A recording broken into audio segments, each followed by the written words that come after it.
Bonjour la communauté. Alors, dans cette vidéo, je vous propose de faire le tour des 7 règles des vagues d'Elliott. Ce sont des règles d'or.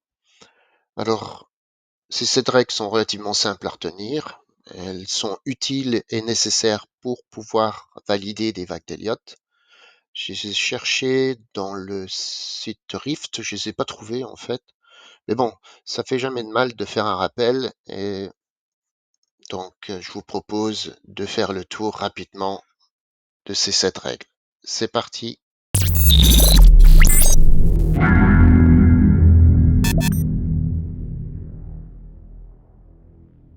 Donc la règle numéro 1, très simple, la vague 2 ne peut jamais être en dessous du départ de la vague 1. Ici par exemple, on a bien la vague 2 qui descend plus bas que le départ de la vague 1. Donc ça, c'est invalidé et ça invalide une vague elliotiste. Donc voilà, on va devoir pouvoir passer maintenant à la règle numéro 2.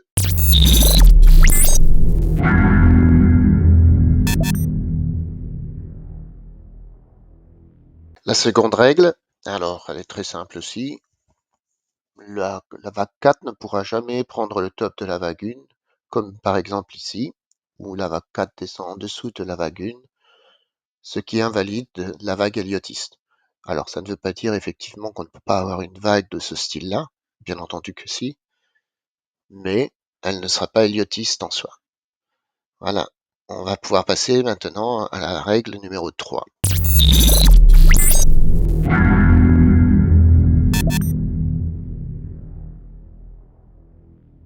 La règle numéro 3, alors très simple également, la vague 3 ne sera jamais la plus courte. Alors ici par exemple, dans le cas numéro 1, on a une vague 3 qui est bien plus grande que la vague 1 et que la vague 5, donc elle est validée. Dans ce cas ici, la vague 3 est certes plus petite que la vague 5, mais elle est quand même plus grande que la vague 1. Donc également, les 5 vagues sont validées. La vague 3 ici est plus grande que la vague 5 et plus petite que la vague 1, donc elle est également validée. Par contre ici, c'est clair, elle est plus petite que la vague 1 et plus petite que la vague 5, donc dans ce cas-là, elle est invalidée. Ceci dit, effectivement, on peut avoir ce genre de vague, rencontrer ce genre de vague, mais elles ne seront pas héliotistes. Donc on peut passer à la règle 4.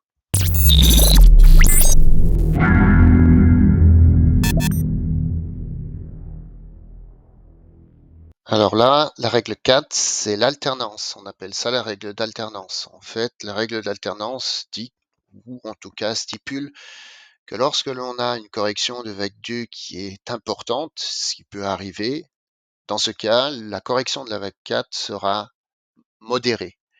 Et vice-versa, si nous avons effectivement une vague 2 qui va corriger de façon modérée, on risque d'avoir effectivement une vague 4 qui va corriger de façon beaucoup plus profonde. Donc la règle est simple, elle est à retenir également. On pourra donc passer à la règle suivante.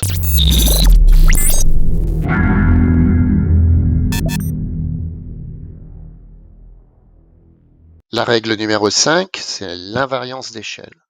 En fait, cette règle stipule que si l'on se trouve en 15 minutes, en 30 minutes, en 1 heure, voire en 4 heures, en daily, en weekly et même en monthly, on doit toujours avoir des sous-découpes qui soient elles-mêmes héliotistes. Par exemple, ici, dans cette vague de 5 pulsions, on a la vague 1 qui est découpée en 5 vagues, la vague 2 elle-même découpée en une ABC, et ainsi de suite. On est bien normalement dans un cadre héliotiste. En plus, la sous-découpe des sous-découpes doivent elles-mêmes être découpées de façon héliotiste. Ça veut dire que dans ce cas-là, par exemple, nous aurions la petite vague 1 qui est redécoupée en 5 vagues, la petite vague 2 en une ABC, et ainsi de suite. Par contre, il est évident que dans la réalité, on se trouve à un moment donné face à des cours qui soient chaotiques. Ceci dit, c'est ainsi, il faut le prendre au cas par cas et essayer de rentrer au mieux dans le cadre d'Elliott. Mais c'est beaucoup plus compliqué dans la pratique. On va passer à la règle numéro 6.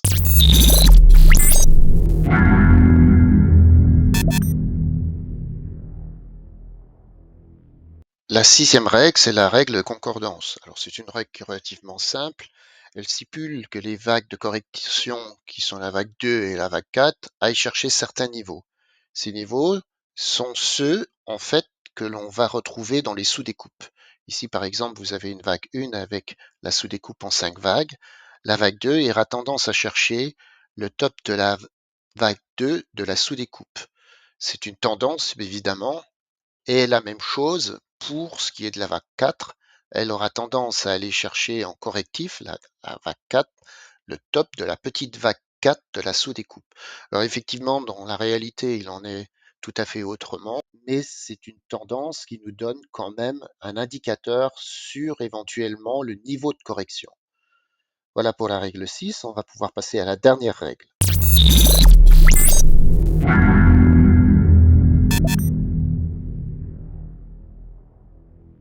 La dernière règle, la numéro 7, en fait très simple, correction et projection se calculent avec le ratio de Fibonacci.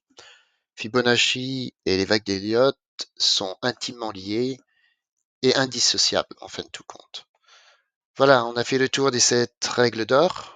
J'espère que cela vous a aidé un petit peu. Allez, je vous dis à la prochaine donc.